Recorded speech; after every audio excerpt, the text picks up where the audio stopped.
I'm excited to welcome Steve Shpilsky, CEO and founder of the Los Angeles Padel Club. Los Angeles Padel Club is launching LA's first premier paddle club that will feature 7 world-class courts, a 4,600 square foot clubhouse, luxury locker rooms, and so much more, which I know we'll get into. Steve, welcome to the Racket Sports Weekly podcast. Thanks for having me, Ian. Excited to be a part of this. No, I appreciate it. And as an LA native, I'm very excited to see the LA paddle environment really continue to grow and blossom. I know it's been a slower-ish start, I feel like, just because it's hard to find courts to play at. But I know the LA Paddle Club is going to really change all that. So I'd love to just start off and have you walk me a little bit through your background and what led you to paddle. Yeah, well, background, I come from a world of recently hotel development and finance and hospitality. So over the better part of the last 15 years to decade, I've been financing and developing hotels, mostly in Southern California. Kind of the most notable property people are familiar with is the Waldorf Astoria in Beverly Hills, which I didn't develop, but my company financed a large portion of that property. I also have another company called Stay Open, which is for lack of a better word, a fancy hostel concept. So it's a hospitality brand geared towards affordable but elevated accommodations. So that's a management platform that runs hospitality. So kind of touched everything from like luxury hospitality to something on the more affordable side. I started out my career as an accountant, actually. I went to the University of Southern California and was a CPA. Then I was a forensic accountant. Then I moved to San Francisco, and then I moved to Russia in Moscow, Wow. where I met my wife, who's also a partner in Los Angeles Padel Club. Then I moved to Kiev in Ukraine, which is where I was born, to run a real estate fund. And that's what really got me into real estate. I came back to the U.S., went back to business school at USC and got my MBA, and I started my hospitality real estate funds at that point. And I've always had a passion for sports and athletics and sports business. So I've always been looking for something that could marry real estate, hospitality, health and wellness, and sports. And paddle is all of those things. Yeah. So yeah, started out as like a recreational tennis player, and then happy to talk about how I found paddle in LA Yeah. also. No, that's really cool. I love that. It seems like you've had so many careers of just like resurrecting yourself and building on and adding a new part. And yeah, and then now you're here in paddle. And I'm curious when the idea for the LA Paddle Club first clicked as like, oh, this is what I want to do next. This is a great opportunity for me. Yeah. We live across the street from a tennis club in West Los Angeles called the Griffin Club. And that's been a part of my and our family's life for, again, over a decade. So I saw how, sports can be the glue that builds community and network and really gets people to go somewhere and keep people together. So that was something that was always interesting to me. So I played tennis, and then I was exposed to paddle from a friend that lives in Miami, and that asked me if I'd ever played, if I wanted to play, and I should try it. And as most people, this is about 3 or 4 years ago, as most racket sports players, we kind of were like, it's not tennis, so I don't want to listen. But then I started to hear more about it, and I drive by the Waldorf Astoria in Beverly Hills all the time, and I noticed that there's a paddle court in the parking lot across the street from the Waldorf Astoria. I mean, this very nondescript parking lot, like tiny strip of land. And I'm like, I think that's one of those paddle courts. And I called one of the owners of the Waldorf and I said, hey, do you know anything about this paddle court across the street from your hotel? It's under lock and key.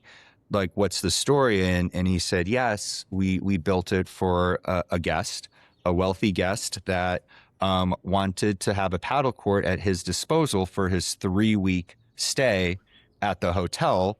They expedited permits, got it built very quickly. He's only there 3 weeks out of the year, and then no one is on there. And it's a private court, so it's not even open to hotel guests.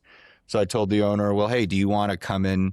Why don't we try paddle? Everyone keeps talking about it, and he plays some tennis and pickleball. So I went on Amazon, got some rackets, shipped the next day, didn't even know the rules, and just started hitting. And I fell in love with it right away. I'm like, this is so much fun. And I started to bring other friends and family members and my son and people that play tennis. And I just saw how much fun it was. And then I had to drive to Carson, which was at the time at Tuctica, the only available paddle courts down at Dignity Health. And I'm like, there's nowhere to play and I want somewhere to play. So then I just dove into understanding why people haven't built courts or clubs in LA, looking into the ecosystem of the business. I dove into the people that were investing in paddle, all the funds. I learned about the Pro Paddle League, Premier Paddle, just really seeing where the business opportunities were and settled on, first and foremost, we just need real clubs for people to play in Los Angeles.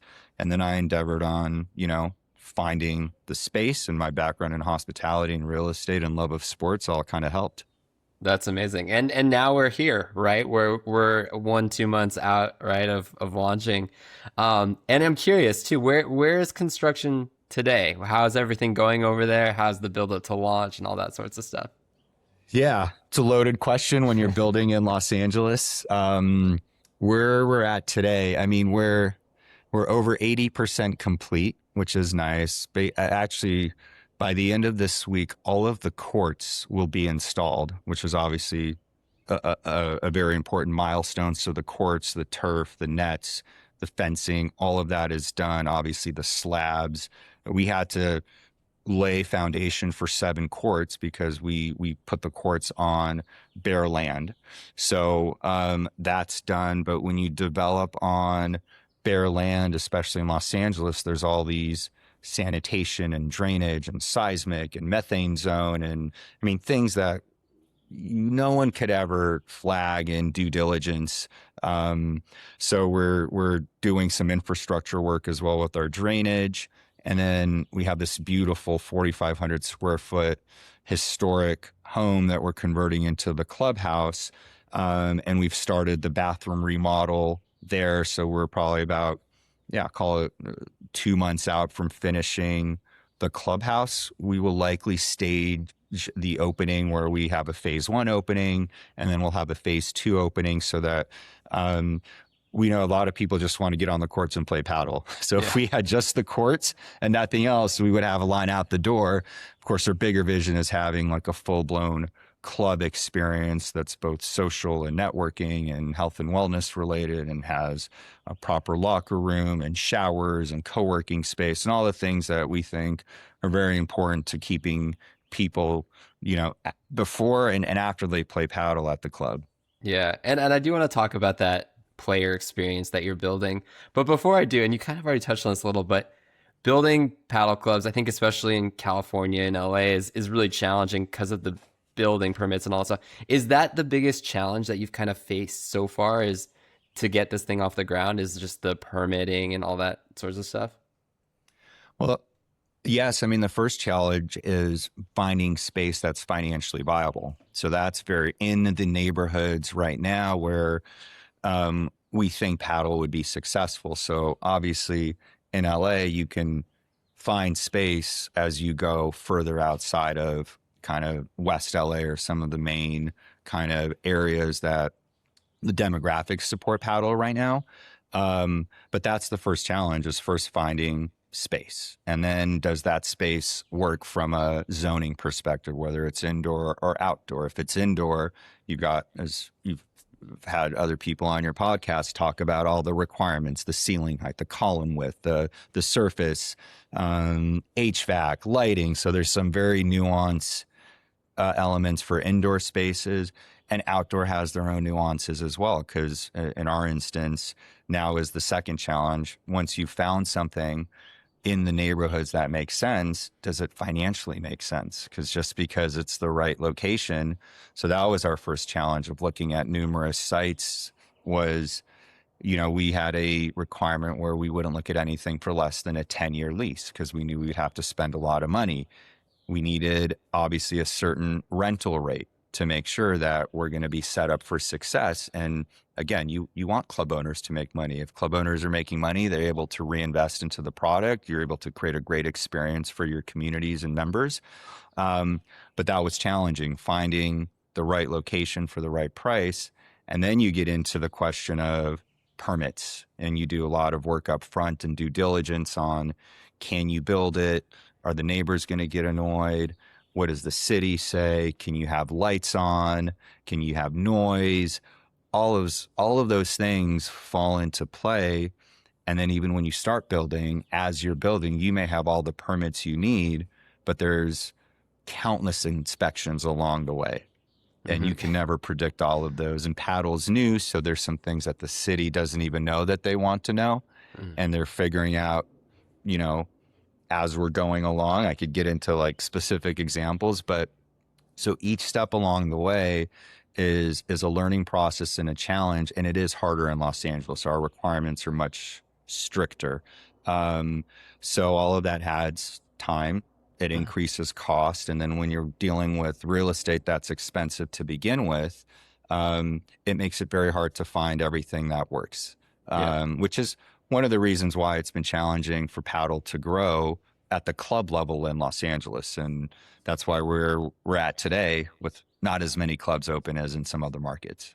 Yeah, no, that totally makes sense, and I appreciate that you're one of the ones who's stepping up to do all this. It's really exciting for the industry as a whole. And I want to talk to you. Mentioned demographics, and that kind of triggered something for me. When you're looking at somewhere like LA, which has a bunch of different communities of different people all across it, what kind of demographics speak to you that is like this is a great paddle area, right? Well, what's great about Los Angeles, which is unique to a lot of cities in the U.S., is um, it's dense and spread out at the same time, and you have a lot of like buckets of demographics in one neighborhood. So, you know, when you're dealing with like a market like Brooklyn, you know, you're not going to have as many families playing paddle, so you're geared towards more like a young professional. Great market, a lot of corporates. I mean, there's a whole business there. Um, when you're looking at markets like where we are in like West Los Angeles, the West Side specifically, the great thing is we get buckets of everything. So, you know, we're very close to Beverly Hills and Cheviot Hills and the West Side, which is predominantly families, executives, people that are running companies, starting companies, high-level professionals. That's a great customer because there you have a family of paddle players. So you have kids, right? You have the youth business, which has basically been untapped in the US. You have women, right? 40% of global paddle players are female. That's not the case yet in the US, but again, having families, and then you have kind of the guys, like people like my age that are like 45 plus, we're going to play paddle for fun, business, networking. So we get that as a bucket. So we get the executive, kids, and families. But the great thing, we're basically in a market called Culver City, which skews a little younger. It's 25 to 35. So you have young professionals with disposable income that are looking for community and networking opportunities, and paddle is perfect for that. So we're less than a mile away from Apple Studios, Amazon Studios, and Sony Pictures. So we have 10,000 young working professionals. That is also just a perfect other bucket. So we kind of don't have to rely on just kind of one single bucket, where again, if we were in the suburbs of Los Angeles or suburbs of anywhere else, then you're just looking at a family club. Or if you're in a highly urban market, you're just looking at young professionals. You know, our job with paddle is we need more people playing right now. So we need as many of all of the above. And again, that's why LA I find so compelling is it also has its challenges, because then you have to build a club which can accommodate different people and different sort of user groups and make that all work. So it's a benefit, but it's also doesn't come without its challenges as well. So we're working on the programming and how to make all that work as well. Yeah, no, it's interesting. And I want to dig more into the experience for the players and the programming and all that. And I wanted to ask specifically, this is obviously a lot of people's first interaction with you and the LA Paddle Club. What are you trying to create for the players and the people that attend your club? What kind of experience are you trying to build for them? Yeah, I mean, we've got a couple core pillars that we always focus on. I won't get into all of them, but there's a few that I think are just very important to me as a customer and as a business owner, and are important to Jennifer, who's my partner and wife and runs operations and design. Chris, who is our other partner, who comes from Europe and Spain and brings a wealth of knowledge of paddle. But first and foremost, this is a hospitality business, right? And hospitality, can mean a lot of things, but at the root of it, to me, it's how does someone feel when they walk through your doors? They walk in and how do they feel? Do they feel welcome? Do they feel like their needs are met? Do they feel heard? And paddle is fun, but it can also be intimidating. Anything new is intimidating to people. And you want a certain level of service, right? Your paddle is not inexpensive. So you want to make sure that we run a club with a high degree of hospitality and a high degree of professionalism. That is also very important because like any kind of new business or concepts, things can be unorganized, which is expected, but we are striving to have a high level of professionalism as well. We want to make sure that there's various level of player development, and that could be I've never played before and I want to come for a beginner open play. Having 7 courts allows us to have multiple levels of open play going on at the same time, and people advancing to the next level where you were a beginner, but then you can migrate into the intermediate open play because we've got them running on multiple courts at the same time. So you can kind of find your place. But development's very important, and development starting from kids, right? The next generation. So we're really leaning into youth development. My wife and I, we have a 13-year-old that plays competitively now. We're working with universities in Los Angeles, helping start, I helped start the USC Paddle Club. It's an intramural club. There's one in LMU. There's going to be a paddle club at UCLA. We're going to host collegiate paddle events here. Again, this is to kind of get more people to play and develop the game. And then also players at the highest level. So how do we attract the right level of coaches to Los Angeles? Because that's challenging, because high level coaches still compete, and the level of competition is still not at the level in Los Angeles as it is in Miami or New York. As we open up more clubs and players can play each other in a market, and it is going to happen in LA, and with the launch of PPL2 and us being the official home of LA Beat, that's going to help, where we're going to attract more competition at our club. But you attract the coaches and developing, a high level of standard for players that really want to compete, whether you're an amateur competitive player all the way to you wanting to be a professional, highly ranked USPA player. So we've got like a couple core buckets, and I'll leave with the final one is community and networking, right? Paddle is a game that we all know is social by definition. We've talked about it a million times. You need a minimum of 4 people, but it's such a great way for people to meet and create not just a community, but a network. So in terms of young professionals meeting executives, or vice versa, executives meeting young professionals looking to grow their careers, looking to network. I mean, paddle is a better form of golf, right? You can mix levels better. It's faster. You get a workout in, and then you get that like post paddle glow and sit down time of, just chatting for another hour. And that's why we have food and beverage and places to hang out, and indoor and outdoor space. So fostering that network is also really important to us. So those are just some of the things that we're striving for here. No, those all sound great. I think you need to have a certain amount of pillars and a certain amount of different things that you're bringing to the table to help a club be successful. And I feel like those pillars that you mentioned really doing that. I do want to ask, and this is out of curiosity from my side too, with paddle awareness is a little bit lower still in the US and LA as well. How do you bring in these new players, these young professionals around? Just from like a curiosity side for me, what is the marketing tactics of saying like getting people to come and learn more? Yeah, great question. And you had my good friend Marcos Del Pilar on a few months ago, and he rightfully said that the paddle market isn't people that play tennis or pickleball. It's all the people that don't even know what paddle is and not even play a racket sport, period. Right. So it's the opportunity is endless. And you're right. Like right now, generally speaking, no one in the US knows what paddle is. I mean, we're in this world, so we know we're like in a bubble. My wife and our good friend, Aaron Coscarelli, who's a sports reporter, went into Beverly Hills and did a fun little Instagram post where they walked around the streets of Beverly Hills in front of Erewhon and the Wilson store and asked people if they knew what paddle was.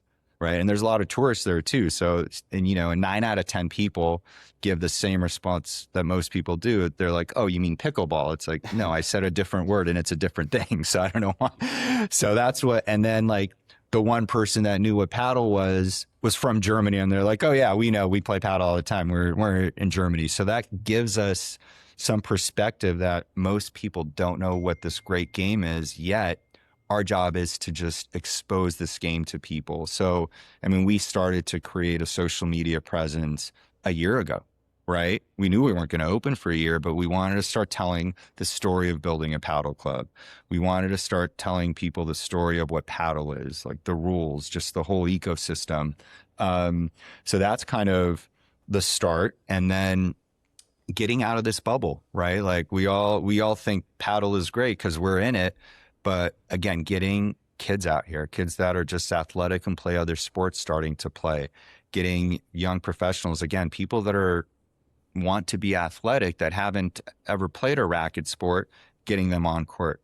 The great thing is tennis players love paddle. It's not like with some other racket sports where it's frowned upon. It's actually looked upon as, hey, this is a lot of fun also, right? I mean, just this week, there's a cool thing with like Heineken and Serena Williams, right? Like you're starting to see stuff like that where I was at Premier Paddle a few months ago or a month ago in Miami.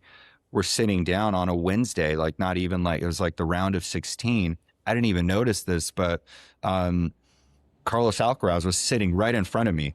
Right, we're watching, and I didn't even realize who that was. My wife tapped me on the shoulder, and was like, "Look who's in front of you," and he's just like enjoying the sport. So, I mean, you know, our investors, right? Every investor that we've brought in is with intention and purpose so that they can help amplify the message. We have 3 former NFL players as investors. One of them is a very prominent, outspoken, in a great way, person in the paddle community, Trey Boston, who is a free safety for the Carolina Panthers. He brought in Steve Smith, who's one of the greatest receivers of all time in the NFL, and Jonathan Stewart, who is amazing, all-pro running back. And to me, getting other athletes, and they've, you know, Steve and Jonathan have never played paddle and they just started playing and they're just athletes and have fun with it. Trey's like very ingrained in the paddle ecosystem. I'm sure anyone who's listening, they now know who Mr. Porquatro is, and he's an amazing advocate for the sport. The sport needs more people like that because it gives that energy that you know, ultimately this is an entertainment product. It's fun to play. It's really fun to watch. So we just need more eyeballs on this game. And again, with having 7 courts, we do get to do some unique things where we can get people on court, kind of lead generation, have fun with it, finding ways where people don't have to break the bank to try it and really make it a comfortable and welcoming experience. But being where we are, working with all the companies and corporations in the neighborhood, just, you know, coming up with creative ways to get their employees out on court and having fun. And I know when people play, the retention rate's really high. Like you've tried it, a lot of people want to keep playing. So, yeah, but that is the work. The work is really getting the game out there. And so we need a lot more clubs. We need a lot more Los Angeles paddle clubs, myself, our other friends in LA that are running other paddle clubs. All of that's great. There's plenty of room for everyone. Yeah. And we just need more people playing. Yeah, no, I love that. And a couple things that you brought up I want to tap into. I love how you bring up that tennis players like playing paddle too. I think that there's almost a bit of more accessibility in paddle clubs for tennis players, then tennis players might want to go to like the top premier clubs, right, in LA, but they would have to pay, a $200,000 initiation fee and all that stuff. But you're creating this almost experience at, I imagine, a lower cost than that, right? For these players to kind of have that experience that they want without having to break the bank. And paddle just almost seems more accessible in that way rather than the super exclusive tennis club kind of atmosphere. I think that's a unique thing that it brings to the table there. Yeah. And then also the celebrity side as well. I'm glad you bring that up too. I think it benefits the sport so much that they bring in recognizable athletes from other sports that are huge in the US, especially when no one knows paddle players in the US that are in the top of their game. So it's just great as well that you've brought that in and are kind of incorporating that as well. When you do bring in Serena Williams, let me know. I'd love to come by and check that out. Yeah, that's kind of the dream. Like getting her, it'll happen one day. She will be on. She's obviously spent some time here, and her husband, and yeah, I think people are really into also just with the way the world is today, and where we're seeing flows of capital, like sports business, is definitely having a moment and is kind of like the anti-AI bet, right? It's kind of one of the last things that we're seeing that, yeah, AI, we use it every day. It could help augment things, but if you want to play paddle and meet people and hang out, you need to do that, right? Yeah. And there's no way around. There's no AI that could replace that. Like that's actually so, yeah. And I think athletes and people that are investing into sports business and sports real estate are seeing that, and athletes and celebrities are attracted to that, not just from I can add value because I've got a name and people know who I am. They're actually seeing that the business thesis makes sense and is defensible. So these athletes are getting more and more sophisticated in terms of being investors in a good way. So, they need to understand how businesses make money and how they could add value. And so it's been fun working with these groups. That's cool. And then I want to touch just on the partnerships that you're doing with the PPL and the American Collegiate Paddle League. Can you tell me a little bit more about those and kind of how they work into your broader business model? Yeah, I mean, from the onset, I took a really deep dive into the Pro Paddle League here in the U.S. Found it really interesting what they're trying to do. It is incredibly hard to start a new professional sports league. I mean, there's no doubt about that. And at the end, the sports leagues make money by having TV rights deals, which come from eyeballs. It's just that simple, right? It's very hard to do. Paddle's a compelling product, which I think has a lot of upside. So I think what Pro Paddle League is doing is amazing.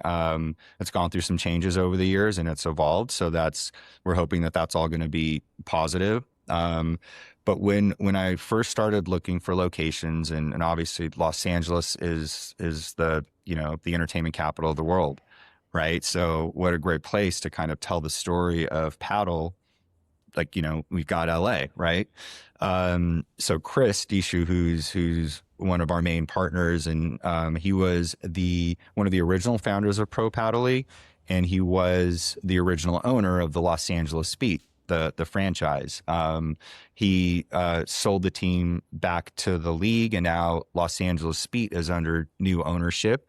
But the original intent when Chris and I partnered up was, no one knows who these pro teams are in the markets that they're supposed to represent. The players for these teams never set foot in these cities outside of like New York and Miami, right? The fans have no idea that there's a pro paddle league, let alone a team in their city. And the only way you really foster that is by having physical spaces as home bases for these teams, like, whether training facilities, stadiums, places, academies, right? Like, you need a million, not million, you need a lot of people like my son who are 13 wearing like LA Beat jerseys somehow. And that starts with training academies. That starts with them knowing who the players are, coming to the club and seeing the pros playing, right? Like that's only going to happen in real life at a physical space. So our original intent with Los Angeles Padel Club is to always work very closely with LA Beat so that we can help lift each other up. And then when LA Beat got new ownership, they saw that as well. And I don't quote me on this. I think now as part of the Premier Paddle League, the Pro Paddle League, each team is supposed to affiliate in some way with a home club to actually have a home court, home training facility, and to help amplify the message of the team and create local market awareness. So when the new ownership group came in, we got in touch and became fast friends. The new ownership group is amazing. We share a lot of the same vision. We're very aligned. And we said, listen, nothing's changed. Our thesis of working with Pro Paddle League and being the home of LA Beat just continues to grow. And they saw that as well. So we signed an agreement where we're the home and we're going to do programming here. We're going to do camps and clinics, and the Pro Paddle League 2 league, like the LA stop, is going to be played here. Pro Paddle League 1, which is the top tier league, is probably going to be at a larger, more stadium-like venue. But we're going to do activations here. We're going to do training for the players here, because a lot of times the Pro Paddle League events only have one court.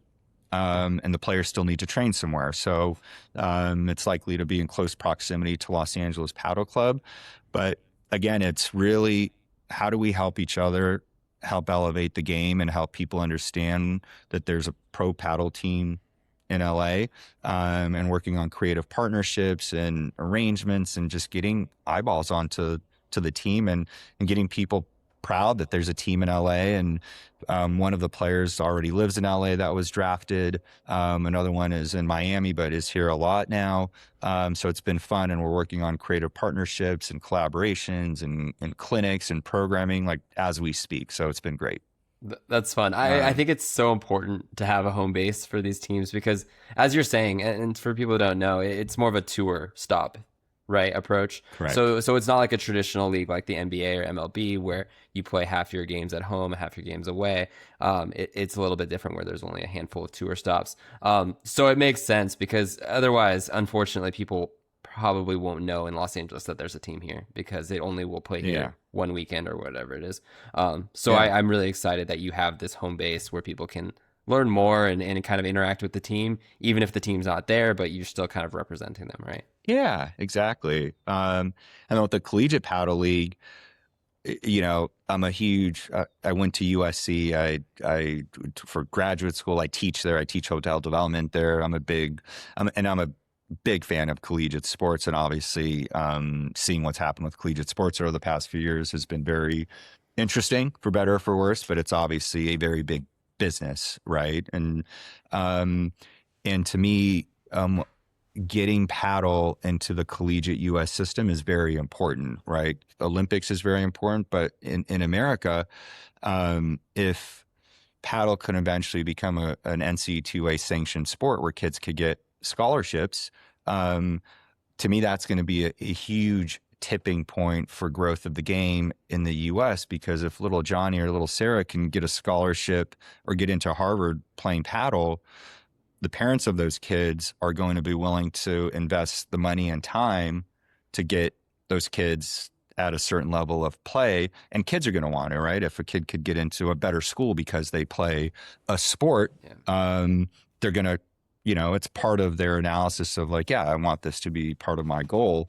So this is more of like a 10-year path, but I think it's really important to help grow the game in the U.S. because that can drive, again, it's going to create better players because more kids are going to really start out as paddle players and see this as a path of something for their future.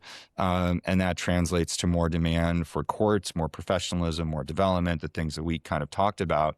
And it also plays into the networking part. I mean, college kids, like they want to be around professionals. They want to meet each other. And it's just fun. I love being around like collegiate athletics. So, it's basically intramural sports right now. They're all club sports, but this is kind of the start, right? This is the way things get started. We just need to, and it's nice to see what's happened in the East Coast. I know some Ivy League schools now have paddle clubs, obviously University of Miami, there's some ACC schools. So you're really, I think there's a couple schools in Canada that have some teams. And now we got to get that going on the West Coast. The great thing about LA is we have a lot of universities here. We've got a lot of college kids, so we can have an LA league like next week. There's plenty of schools to like just create an LA league of paddle clubs. So that's going to be a lot of fun to kind of help grow that with the American Collegiate Paddle League. That's cool. No, I think it's very smart to do that. You have to kind of do that to create the pathway for kids. And I know right now college sports are struggling, at least in the smaller ones. I know a lot of tennis programs have been cut and all that, but I think it's still good that you're building towards something because you never know how it's going to change, right? You never know how colleges are going to shift their perspective and want to add new sports and maybe even rebuild the tennis side. And then also, why not some other racket sports as well? And I think paddle would be good there too. For sure. Yeah. And then these are just my last two questions, and they're broad, big picture questions. First one, where do you see paddle in the U.S. in the next 3 to 5 years in terms of growth and kind of what it looks like? Yeah, I mean, a lot more courts. I see a lot more clubs opening across the chain scale. So everything from, some clubs are likely to be a lot more affordable in certain markets and less frills, which is great. The game definitely needs that, all the way to complete other end of the spectrum where you're going to have some really high end. And we've started to see some concepts in New York and Miami that are just very exclusive, very high end. All of the and stuff in between, and all of that has a place. I think it's still going to be pretty fragmented. So we're still going to see a wave of a lot of people in markets, in their own markets growing. We've seen a few concepts start to scale across the U.S. So that's interesting to kind of see how that's going to play out because these are businesses that take a lot of operational knowledge. The people that could figure out how to scale across the U.S. will probably do very well. So that's good to see some people trying. And then, yeah, I mean, obviously just a lot more courts. We're getting a lot more know-how as more people like myself and other people are building courts. We're learning. We're going to do things differently the next time around. I've got a list going of what I wouldn't do and what I would do. Everyone's a paddle expert. Someone comes to the club. It's like, you should have used this turf or this is this glass or that, or you got to do it this way. Or it's like, everyone's got an opinion, which There is are a great. lot of paddle experts out there right now. Everyone's right. an expert. Yeah, it's like, you've got too much sand. You've got too little sand. You should have Bluetooth. You should have purple turf. Yeah. Like it's all. Or people that are all experts on the industry now too. Well, the industry's doing this, the industry's doing that. I'm like, does anyone know what they're talking about sometimes? I trust people like you, obviously, who's in it, but other times I'm like, a lot of people think that this is like just you just open a paddle club and you make a ton of money. So, people are jealous. Like, oh my God, these guys are making so much money, or ladies. It's like, no, it's like any business. Some people are probably doing really well and other people are struggling and operating. It's in hospitality, we say this is a type of business where every day your revenue walks in and out of your door. Like you're selling space by the hour, in hospitality, like rooms by the night. So, there could be a bad week or good week and there's way less people. And it's not like you've got a long-term tenant lease that's just like, a big company or a store paying you good or bad. It's work every single day, which can be good and bad. Right. It'll be interesting to see who the good operators are, because it does, in my opinion, it takes a combination of several skills. You can't just be a real estate person. You can't just be someone that loves paddle and is a good coach. You need to have them all. You need to have a lot of those elements for a successful business. So these things can have longevity. You want scale. Opening just one club is great, but most people are going to want to have a few more, so you can kind of scale your resources. So I think, and people are going to get creative with the real estate, because at the end of the day, where the markets where paddle needs to be at right now, the real estate's really scarce and it's hard to develop. So the people that could figure out how to get those creative arrangements with real estate are going to be ahead of the curve. And then my last question is similar, but in regards to you and the Los Angeles Paddle Club. Like, what's your vision, right? I mean, we already kind of know what your vision is. We talked about the club and everything, what you want to do, but in the long term, 5, 10, 15 years, what do you hope that everything becomes? Yeah, I mean, this literally started out as a side business out of passion. Like that was going to just kind of, I've got my real estate funds, they're working. So I had time and I said, it'll be a lot of fun to have a paddle club by my house because there's nowhere to play. Right. That was like kind of the first, and this was the only one that I was planning on doing. And then a lot of my investors were like, are you going to do more? I'm like, I mean, maybe, maybe, but like, let's get the one up first and let's see how it goes. And they're like, no, you got to you're already in it. You got to do more. No one's doing it. You've got a unique approach to this. You've got the right skill set.